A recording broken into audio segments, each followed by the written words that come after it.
स्वामी नित्यानंद, जो तब सुर्खियों में आए जब उन्होंने कैलासा नाम का देश बनाने का दावा किया था।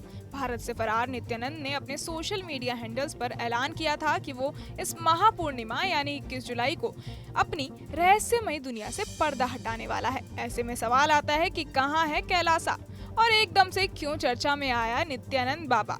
अब इसके बाद भगोड़े नित्यानंद की शिष्या रही एक महिला ने 9 साल बाद बाबा के काले कारनामों का राज खोला है। उसने इस बात का दावा किया कि इस दिन वो टाइम्स स्क्वायर पर एक छोटे क्लिप के जरिए अपने कैलासा की लोकेशन दुनिया भर के लोगों को दिखाएगा।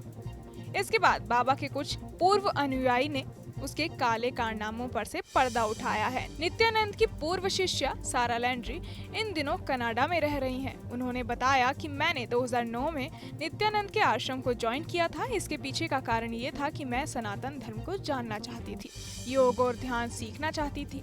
उन्हें कहा गया कि वो बड़े बड़े संस्थाओं में अपने कोर्स देता था।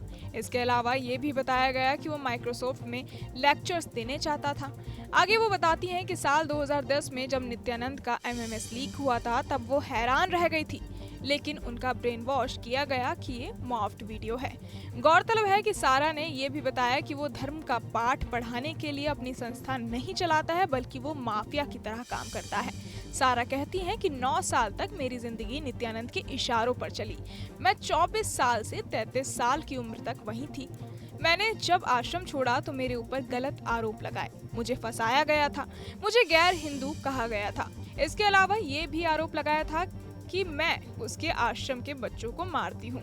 इसके बाद जब सारा ने बाबा के एक्स फॉलोअर से बात की तब पता चला कि वहाँ बच्चों को मारा जाता है और महिलाओं के साथ गलत काम होता है। उन्हें गलत काम करने के लिए उकसाया जाता है। इसके साथ ही जो महिलाएं खुद को सन्यासी बताती थी वो कई लोगों को बहुत जल्द ही प्रभावित कर लेती थी।